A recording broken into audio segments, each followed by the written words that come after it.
La boue couvrait déjà les chevilles, mêlée au sang de 40 000 hommes. Le bruit était assourdissant, une symphonie de canons déchirant la chair humaine.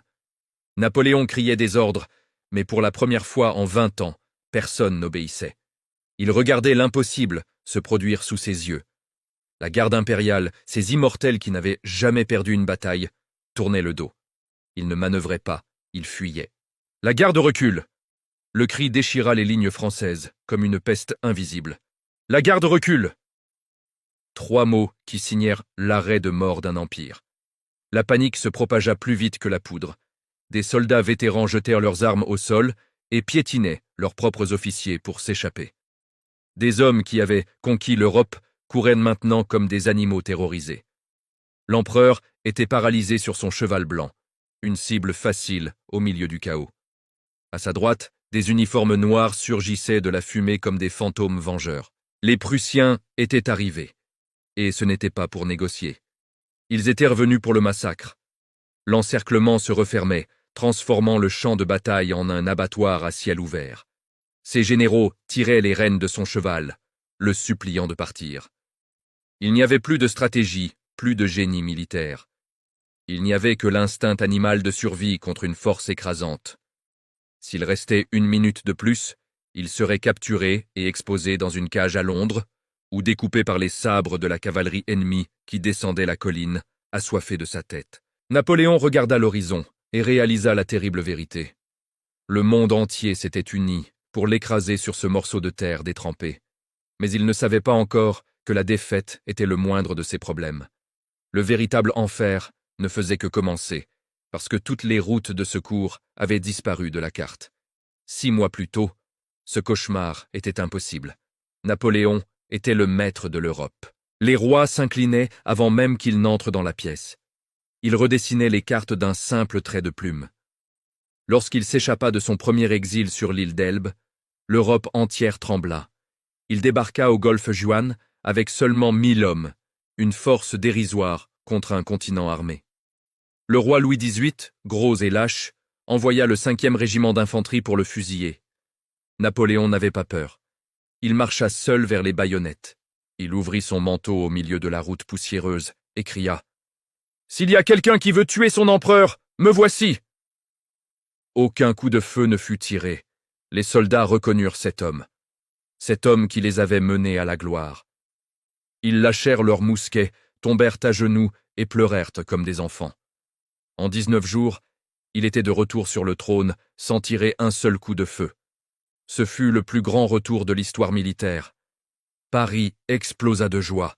Les rues débordaient de gens criant son nom à s'enrouer, les aigles françaises volèrent à nouveau sur Notre-Dame. Napoléon s'assit au palais des Tuileries, alors que le café du roi fugitif était encore chaud. Mais c'est précisément là que le piège se referma. Le succès l'aveugla face à un changement fatal dans le jeu. Cette fois, ses ennemis ne commirent pas les anciennes erreurs. Les monarques d'Europe ne déclarèrent pas la guerre à la France. Ils déclarèrent la guerre à un seul homme. Ils qualifièrent Napoléon de hors-la-loi, une bête qu'il fallait abattre. 700 000 soldats marchèrent vers la frontière française. Russes, Autrichiens, Prussiens, Britanniques. Une vague gigantesque d'acier qui couvrirait l'horizon. Napoléon n'avait qu'une fraction de cette force. Attendre signifiait la mort certaine. Sa seule chance était d'attaquer avant que les armées ne s'unissent. Il devait séparer les Britanniques des Prussiens en Belgique, les écraser individuellement. C'était un pari que seul un génie ferait, sauf que le génie faiblissait. Il n'était plus le jeune général agile d'Italie. Il avait 50 ans, était en surpoids et souffrait de douleurs constantes à l'estomac. Son esprit, autrefois tranchant comme un rasoir, était embrumé, et il commit l'erreur que personne ne vit venir. Il sous-estima le seul facteur qu'il ne pouvait pas contrôler, le temps. Une pluie torrentielle transforma le sol en un marécage de boue épaisse. Sa plus grande arme, l'artillerie, s'enlisa. Il avait besoin d'un sol sec pour que les boulets de canon ricochent et tuent plus d'hommes. Alors il prit la décision qui lui coûterait tout. Il attendit. Ses généraux protestèrent « Majesté, nous devons attaquer maintenant !» Mais Napoléon leva la main. « Le sol est détrempé. Nous attendons. » Il retarda l'attaque jusqu'à midi, attendant que le soleil sèche la terre. Il pensait acheter de la précision. Mais il ne faisait qu'acheter sa propre exécution, car chaque seconde qu'il gaspillait donnait aux Prussiens le temps de marcher. Ils venaient par la forêt, invisibles et implacables, et Napoléon venait de leur ouvrir la porte. Lorsque les canons rugirent enfin, l'avantage tactique s'était évaporé. Wellington cachait une crête de terrain invisible. Les Français marchaient aveuglément droit vers un mur de plomb. Chaque fois qu'ils montèrent la colline, ils étaient massacrés. Le sol devenait glissant de viscères. Désespéré, le maréchal Ney lança 9000 cavaliers contre les lignes anglaises. Une charge suicidaire sans soutien de l'infanterie. Les chevaux se heurtaient à des carrés de baïonnettes et mouraient en masse. C'était une extermination systématique. Des piles de corps bloquant l'avance. L'air sentait le soufre et la mort. Mais Napoléon avait encore une carte dans sa manche, du moins le pensait-il. Il avait détaché un tiers de son armée sous le commandement du maréchal Grouchy. La mission était simple, traquer les Prussiens et les empêcher de revenir. 30 000 hommes qui pourraient renverser le jeu instantanément. À 18 kilomètres de là, Grouchy entendit le son sourd de l'artillerie lourde. Le sol tremblait sous ses pieds. Ses généraux le supplièrent de marcher vers le son de la guerre. « L'empereur combat! Nous devons y aller maintenant !» Mais Grouchy fit quelque chose qui scellerait le destin de la France. Il s'accrocha à la bureaucratie alors que le monde s'effondrait. Il refusa de dévier de sa route sans un nouvel ordre écrit. « Mes ordres sont clairs.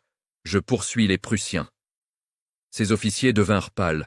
Le bruit des canons était sans équivoque. C'était Waterloo. C'était Napoléon qui saignait, mais Grouchy tourna le dos et marcha vers le néant. Pendant que Napoléon saignait, son sauveur marchait vers nulle part, et c'est alors qu'arriva le moment le plus cruel de la journée. Au milieu du chaos, Napoléon vit un nuage de poussière à l'horizon est. Ses yeux brillèrent pour la première fois depuis des heures. Il annonça à ses hommes que Grouchy était arrivé. La nouvelle se répandit comme une traînée de poudre dans les rangs épuisés. Des soldats blessés se levèrent, croyant à la victoire imminente. Le moral remonta comme une vague. Napoléon paria tout sur cette silhouette lointaine. Mais quand les troupes émergèrent de la fumée, la réalité frappa comme un marteau. Napoléon prit sa lunette et son sang se glaça. Les drapeaux n'étaient pas tricolores, les uniformes n'étaient pas bleus, ils étaient noirs. Ce n'était pas le secours venant sauver l'empereur, c'étaient les Prussiens qu'il jurait être en fuite. 40 000 hommes frais. Ils arrivèrent par le flanc exposé, assoiffés de vengeance. Napoléon n'était pas seulement entouré, il était pris dans un piège qu'il avait lui-même aidé à créer. Le mensonge sur l'arrivée de Grouchy se retournait maintenant contre lui. La panique absolue était sur le point de commencer. L'artillerie prussienne déchira le flanc français comme du papier. Des cris de trahison étouffèrent le son des tambours. Des hommes couraient en cercle sans savoir où aller. Napoléon vit son empire s'effondrer en temps réel. Il n'avait plus qu'une carte en main, la garde impériale. Les immortels qui n'avaient jamais connu la défaite en 20 ans de guerre. 6 000 vétérans aux moustaches grisonnantes et aux cicatrices profondes. Ils n'avaient jamais reculé. Jamais. Ils avancèrent dans la boue épaisse.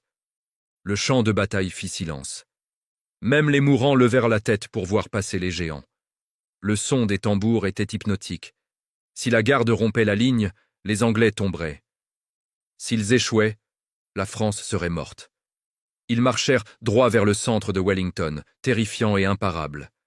Mais le duc de Fer avait une dernière surprise. Quand la garde arriva au sommet de la colline, la ligne ennemie semblait vide. Napoléon pensa que le chemin était libre. Alors, une voix coupa la fumée. « Maintenant, Maitland, maintenant !»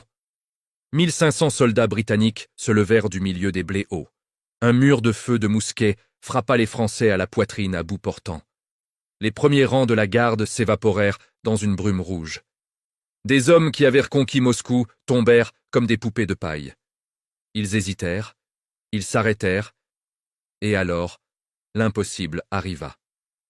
Le cauchemar impensable pour tout soldat français. Les immortels tournèrent le dos. Un cri déchira l'armée plus fort que les canons. « La garde recule! La garde recule !» La panique ne fit pas que se propager. Elle explosa comme une bombe. Si les immortels ne pouvaient pas gagner, personne ne le pouvait. La discipline disparut instantanément. Des soldats jetèrent leurs armes au sol et coururent pour leur vie. Des officiers criant des ordres que personne n'écoutait. C'était chacun pour soi. L'armée la plus crainte au monde devint une foule de fugitifs terrorisés. Napoléon resta immobile, à l'intérieur d'un carré de ses derniers défenseurs. Il regardait le ciel, suppliant qu'une balle le trouve. Il voulait mourir sur le champ de bataille, mourir en empereur, pas en fugitif. Mais le destin avait une punition bien plus cruelle en tête. L'empereur fut forcé de détourner son cheval. Pour la première fois de sa vie, Napoléon Bonaparte fuyait. Le soleil se coucha sur un abattoir à ciel ouvert. Les Prussiens traquèrent les Français brisés jusque tard dans la nuit. Ils ne montraient aucune merci et ne faisaient pas de prisonniers. Des hommes suppliaient à genoux et étaient fusillés là où ils se trouvaient. Ce ne fut pas une retraite. Ce fut une exécution de masse. La route de Paris devint un cimetière d'ambition. La Grande Armée, autrefois la terreur du monde, n'était plus que chair et boue. Napoléon chevauchait en tête, le visage couleur de cendre. Il arriva à la capitale, espérant lever une dernière armée, mais les politiciens lui tournèrent le dos. La magie était finie. Ils forcèrent son abdication en 4 jours. Il tenta de fuir vers l'Amérique, mais la Royal Navy bloquait chaque port. Les frégates britanniques patrouillaient la côte comme des requins. Il n'y avait pas d'issue, mais le véritable enfer était encore à venir. Il se rendit aux Anglais, espérant un exil honorable à Londres. Peut-être une maison de campagne, peut-être des dîners avec la noblesse. Au lieu de cela, ils l'expédièrent au bout du monde. Sainte-Hélène. Un rocher stérile et battu par les vents au milieu de l'Atlantique Sud, à 3000 km de nulle part. L'homme qui avait redessiné la carte de l'Europe était maintenant confiné dans une maison humide, infestée de rats. Longwood House, une demeure en ruine où le papier peint vert exhalait de l'arsenic. Il passa 6 ans à fixer l'océan gris. Il se querellait avec des geôliers mesquins pour du bois de chauffage. Hudson Lowe, le gouverneur, surveillait chacun de ses mouvements. Il le traitait non pas comme un empereur, mais comme un criminel. Napoléon se réveillait chaque matin et voyait les mêmes murs humides, le même ciel gris, le même océan infini. La solitude était plus lourde que les chaînes. Il dictait ses mémoires pour ne pas devenir fou. Il mourut lentement, peut-être empoisonné, certainement brisé. En mai 1821, une tempête violente balaya l'île.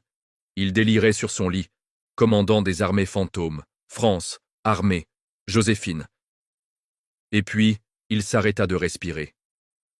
Waterloo n'a pas seulement mis fin à une bataille, elle a verrouillé la cage sur le plus grand géant du XIXe siècle. Les rois sont revenus, les frontières ont été refaites et le silence est tombé sur l'Europe. Mais ses ennemis ont commis une erreur fatale. En le martyrisant sur ce rocher, ils ont garanti qu'il ne mourrait jamais vraiment. Napoléon a perdu la journée, mais il a conquis l'éternité.